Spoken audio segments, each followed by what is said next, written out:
E se um dos textos mais importantes, mais influentes do mundo, não fosse só um texto sagrado, mas o relatório de um investigador? É isso que a gente vai fazer hoje. A gente vai abrir os arquivos de Lucas, um médico grego que virou historiador, para documentar uma história que, literalmente, estava mudando o mundo. Pois é, e essa é a questão central que fica no ar. Isso é mito ou é história de verdade? Para a gente conseguir responder, a gente precisa primeiro entender o homem por trás da pena. Afinal, quem era esse investigador por trás do Evangelho? Então vamos começar pelo autor, por Lucas. E olha, o perfil dele já é a nossa primeira grande pista. Por quê? Porque ele não era, assim, quem a gente esperaria. Ele quebra totalmente o molde dos outros escritores. E aqui o contraste é gritante. Pensa só, os outros evangelistas eles eram testemunhas oculares, sabe, parte da tradição oral judaica.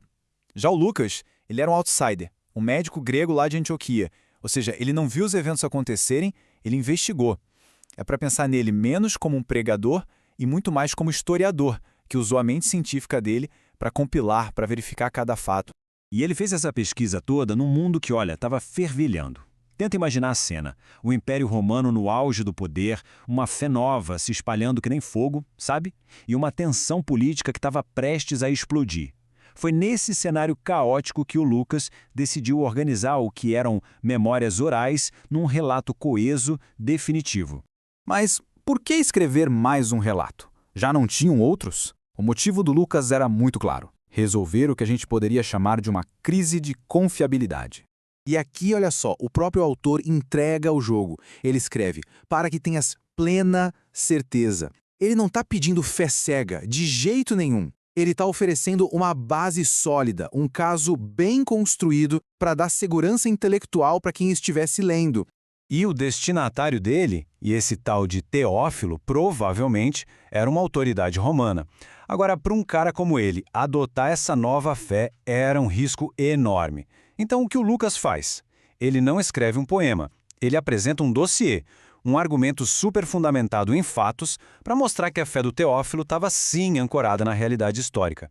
E claro, como todo bom investigador, o Lucas não só coletou os fatos, ele organizou tudo numa estrutura brilhante, uma narrativa super bem elaborada. Olha, a estrutura do Lucas é uma verdadeira obra-prima de organização. É dividida em 5 atos bem claros. Tudo começa no lugar mais sagrado de todos, o templo. Depois, a ação vai para Galiléia. Aí vem o coração do livro, o 3º ato, uma jornada longa, bem pensada, em direção a Jerusalém. E é aqui que o Lucas coloca seus ensinamentos mais exclusivos. Os atos finais, claro, constroem um clímax, o conflito na Cidade Santa e, por fim, a vitória com a ressurreição. Isso não é só uma coleção de histórias, sabe? É uma narrativa com propósito, com direção. Ok, o Lucas estruturou a história dele de forma bem meticulosa. Mas a pergunta que não quer calar é: será que ele usou fatos de verdade? É agora que a gente sai da mesa do escritor e vai para o campo de escavação do arqueólogo. E aqui a gente chega numa das maiores críticas históricas que já fizeram ao texto. A ideia de um censo que obrigou todo mundo a viajar para a sua cidade de origem. A acusação é: será que o Lucas inventou isso só para encaixar Jesus em Belém? Olha, por muito tempo os céticos usaram esse tal censo como a prova de que Lucas era um péssimo historiador. Mas aí a poeira começou a falar. Papiros descobertos no Egito confirmaram que Roma, sim, fazia censos periódicos para cobrar impostos. E o detalhe crucial, o pulo do gato: esses registros mostram que as pessoas eram, de fato, obrigadas a voltar para suas cidades de origem para se registrar. Ou seja, o Lucas não estava inventando um truque narrativo, ele estava só relatando um procedimento burocrático normal do Império Romano. E talvez o testemunho mais forte de todos venha de um cético.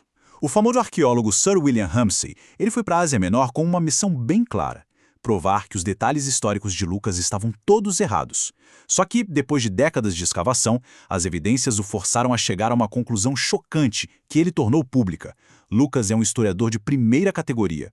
Pensa nisso, o cara que queria desmentir virou o maior defensor, tudo por causa das evidências que ele encontrou no chão. Mas essa precisão histórica toda era só a ferramenta do Lucas. O verdadeiro foco dele, a mensagem final, a gente só enxerga através de uma lente teológica, que é única. Toda essa precisão histórica do Lucas serve a um propósito muito maior. E este gráfico aqui revela o verdadeiro foco dele. Olha só para quem ele dedica atenção: mulheres, pobres, samaritanos, os excluídos. Enquanto as histórias daquela época focavam nos poderosos, o Lucas, de forma consistente, joga o holofote em cima dos esquecidos, dos marginalizados pela sociedade. Então, o ponto central de toda a investigação do Lucas é exatamente este. Ele vira o mundo social da época de cabeça para baixo. Na história que ele conta, os marginalizados não são coadjuvantes para encher a cena. Não, eles são os protagonistas. O argumento dele é que a mensagem principal não é para uma elite, mas sim um convite universal, especialmente para aqueles que a sociedade tinha descartado. E isso não é só uma teoria não, está incorporado nas histórias que são exclusivas dele. Pensa bem, o bom samaritano, o pai misericordioso, que a gente conhece como a história do filho pródigo, os 10 leprosos. Essas são parábolas que definem o que é compaixão, e a gente só encontra elas aqui, no relatório de Lucas. Elas são a principal evidência da tese teológica dele. E é assim que a nossa investigação chega ao fim. A gente viu o historiador, o arqueólogo e o teólogo. Mas a história que o próprio Lucas conta começa de um jeito super dramático, com um momento que quebra séculos de silêncio profético. A investigação de Lucas não começa numa rua qualquer, empoeirada. Começa com um evento, assustador, dentro do lugar mais sagrado da Terra. E a resposta para essa pergunta não está só no começo do livro dele. Está no começo de uma era totalmente nova para a história. E para descobrir, como todo bom investigador, a gente precisa ir direto na fonte. Capítulo 1.